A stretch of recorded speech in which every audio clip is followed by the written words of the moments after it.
tarde. Eu me chamo Vinícius Galindo Teixeira e vou apresentar o seminário da disciplina de Agrometeorologia, que tem como docente o Dr. Cícero René. O tema do trabalho é Agrometeorologia dos cultivos / zoneamento agrícola do feijão. Uma breve introdução. O feijão é uma leguminosa que se destaca em vários continentes, sendo uma importante fonte de proteína, fósforo, ferro, vitamina B e fibra para o ser humano. Dependendo da região, essa leguminosa é cultivada em três safras anuais. A primeira safra ela é conhecida como a safra das águas e é semeada entre agosto e dezembro, e concentra-se mais nos estados do sul. A segunda safra, denominada de safra da seca, abrange todos os estados brasileiros e sua semeadura ocorre entre janeiro e abril. Já a terceira safra é conhecida como safra de inverno, concentra-se na região tropical e é semeada de maio a agosto, dependendo da região. Condicionantes agrometeorológicas do feijão.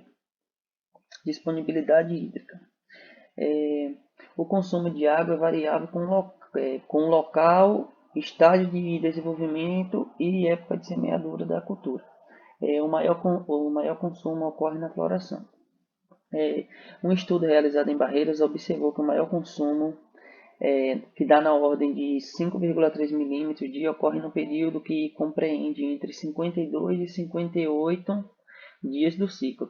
E esse período corresponde ao estágio final de floração e início da formação das vagens. Temperatura. A faixa térmica considerada apropriada para a espécie é de 17 graus Celsius a 25 graus Celsius. As temperaturas com radiação global intensa aumentam a transpiração e pode causar o déficit hídrico. Os grãos de feijoeiro são bastante afetados quando a temperatura do ar na floração apresenta valores acima de 35 graus. Da mesma forma, a temperatura do ar abaixo de 12 graus pode provocar abortamento de flores, concorrendo para um decréscimo no rendimento do feijoeiro. Radiação solar. Sabe-se que a quantidade e intensidade da radiação direta depende basicamente da latitude, altitude e declinação solar, enquanto a radiação difusa dependerá em cada localidade das propriedades ópticas da atmosfera e da nebulosidade. A radiação solar influencia consideravelmente as taxas de fotossíntese das plantas. A cultura do feijoeiro, quando exposta a baixa quantidade de radiação solar, apresenta decréscimo no índice de área foliar, concorrendo para uma menor área de interseção de energia, interferindo em todo o seu metabolismo fisiológico. Por outro lado, em condições de alta radiação solar, os índices foliares são maiores, o que não significa automaticamente no aumento do rendimento da cultura, pois a maior produção de grãos está diretamente relacionada à eficiência fotossintética da cultivar. Fotoperíodo. O feijão é uma planta considerada de dia curto, porém atualmente, devido ao longo período de seleção e adaptação, as cultivares de feijão modernas são insensíveis ao comprimento do dia para o desenvolvimento e crescimento, podendo se adaptar às regiões de altas latitudes. No vento. O vento influi na taxa de abscisão das flores do feijão. Velocidade dos ventos entre 2 a 12 metros por segundo diminui a proporção de flores vingantes. Temos aqui alguns eventos adversos. Podemos citar como os principais a seca, veranico e chuva na hora da colheita. Na seca e veranico, o rendimento do feijoeiro é afetado diretamente, sendo que a deficiência hídrica pode reduzir a produtividade em diferentes proporções, de acordo com diferentes fases do ciclo da cultura. De acordo com os períodos de floração e de aparecimento das vagens são mais críticos em relação ao déficit hídrico e que o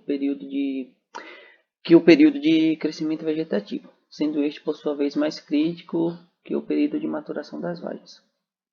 Segundo Garrido et al., no final da floração do feijoeiro, o déficit hídrico reduz a produção em 42% e, tendo ocorrido na fase de formação do crescimento das vagens, essa redução foi de 58%. Agora, chuvas na época da colheita.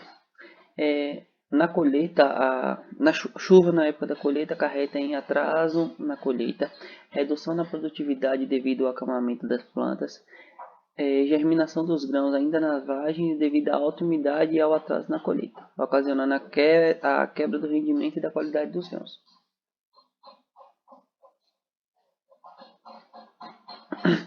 E temos aqui um mapa de zoneamento agrícola. Aqui as cores em verdes são os locais que apresentam baixo risco, em azul os que apresentam médio risco e em vermelhos que são de alto risco. Esse gráfico leva em consideração a época da semeadura, sendo do período do dia 21 ao dia 31 de janeiro. E o ciclo da cultura de 75 dias.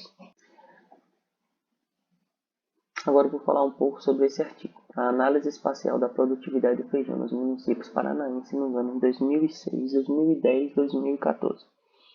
Os autores desse trabalho foram Pietro Andrade Telantini, Edinaldo Michelon, Luan Vinícius Bertondelli, José Rodrigo Gobi, Luiz Guilherme de Oliveira.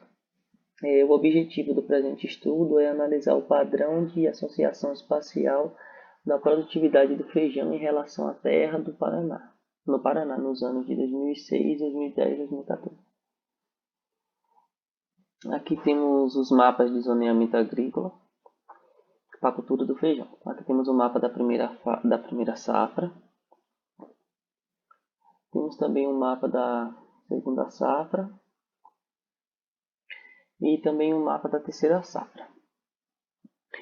Ao analisar o zoneamento agrícola, pode notar alguns aspectos na semeadura da cultura no estado. A primeira safra, ou a mais importante em relação à produção nacional, não é recomendada na região noroeste paranaense. Além disso, na segunda safra, a região não recomendada aumenta, englobando além do noroeste, as regiões oeste, norte, central e centro-ocidental paranaense. Agora aqui já na terceira safra, a relação da produção se inverte e as áreas não recomendadas passam a ser as que estavam recomendadas tanto para a primeira safra quanto para a segunda safra. Ou seja, as regiões sudeste, centro-sul, sudeste e centro-oriental paranaense são as áreas que passam a ser recomendadas. Temos aqui um mapa de produtividade em relação à terra nos anos 2006, 2010 e 2014.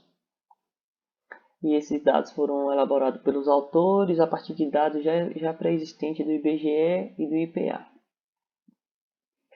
As considerações finais.